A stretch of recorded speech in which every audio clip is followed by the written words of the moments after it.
we are in unprecedented territory with the scale of the attack yesterday. It's one thing to attack via, an airstrike, but this attack seemed to hit everywhere yesterday. Pagers blew up, killing at least 9 people and injuring thousands in Lebanon. The pagers look like they were made by a Taiwanese firm called Gold Apollo, but they say they didn't make them. In any event, what happens now in Lebanon and northern Israel? We're joined now by Will Christou, a journalist in Beirut. Good morning to you. Good morning. What is the latest then, first of all, on casualties? So it's still around 3,000 wounded and 9 killed here in Beirut. As the morning breaks, I think we're probably going to see an update to those casualty figures. Lebanon's Ministry of Health is conducting a tour of all the affected hospitals in the capital city. So we should expect some updated figures from last night. What are the theories about how this could happen, and who gave the pagers to these people, who supplied them, and just really how, I suppose, this could have been, how this could have happened? Yeah, I think everyone's racing to figure that out right now. There's been no official claiming by Israel of the operation, but what we have are some reported narratives of what happened. It seems like there's a batch of new pagers ordered for Hezbollah members in Lebanon from this Taiwanese company called Gold Apollo, which was manufactured in Europe. According to reporting, what we know so far is that a small amount of explosives were placed in the pagers by the battery that were activated remotely by a text sent from somewhere. Still, we have no official acknowledgement from Israel, but this is what's being reported from Western intelligence sources. I saw one video yesterday of a pager exploding in a marketplace, and obviously there's just civilians around, and there's a girl with her mother, and the mother and the girl just kind of run away or hurry away. What kind of places did these pagers go off in? Presumably just civilian areas. Everywhere, everywhere. This was a simultaneous attack targeting hundreds, if not thousands, of people at the same time, all across Lebanon. You mentioned a video. There's many videos of people going about their business when all of a sudden an explosion near them happens. While it may seem like a targeted attack in that it targeted a device commonly used by Hezbollah members, it still affected everyone around them. And we also don't know, do civilians have access to this technology? I was speaking to someone last night who said that his father was offered discounted pagers a few weeks back. Were these from the same batch? We don't know. What we do know is that all of yesterday, ambulances were going continuously to hospitals all throughout the country.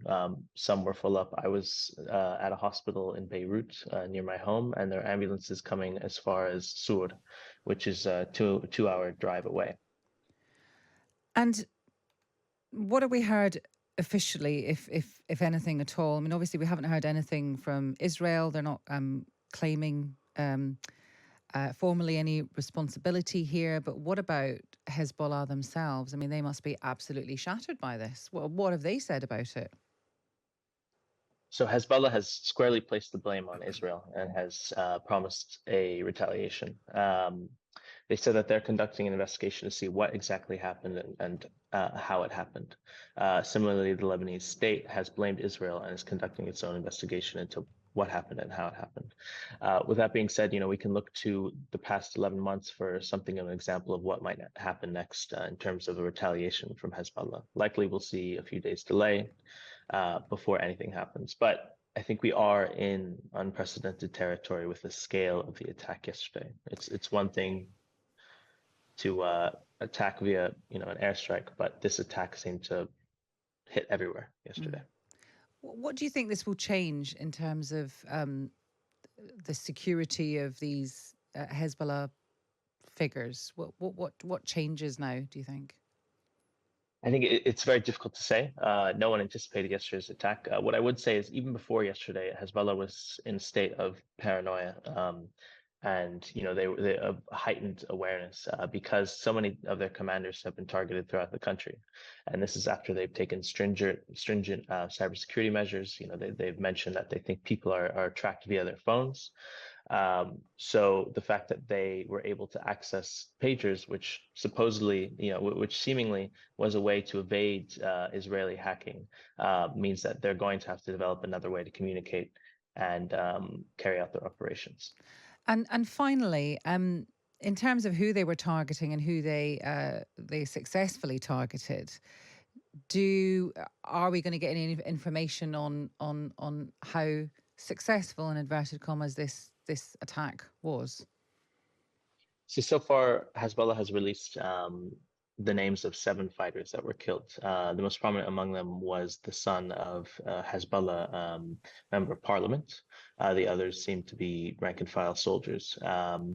They're typically, very consistent in saying who has been killed. So if there has been senior leadership killed, I think we'll know soon. But as it is now, it's really a state of chaos in Lebanon. So it could be that they don't even know yet. Okay, Will, thank you very much for that. That is Will Christou. He's a journalist in Beirut. Such an interesting question at the end. How successful was this? Because it's either very clever and targeted, or the way you do it, it's still indiscriminate, because these people you might get the person, but they could be standing next to a child in a shop. And what have Israel achieved with it is interesting. Well, it's a psychological victory, isn't it? It must be. And since October the 7th, they've been trying to show that they have a very, very well-equipped intelligence service. They've gone into Beirut and killed people. They've gone into Iran and killed people. And maybe this is just another example of it. But how successful it is and what happens next, we're going to try and work it out, aren't we, over the course of the morning. We're going to speak to someone from Shin Bet, which is the internal Israeli security service, to try and work out what they wanted to achieve with this and whether it will be achieved anything beyond, as Asma says, a psychological blow. But we'll try and understand more. It's an extraordinary story the more you hear it just then from Will, who's living in Beirut. So he would have been walking around himself, and the idea of ambulances all day just going around. It's an extraordinary story. Pages exploding in Beirut and beyond.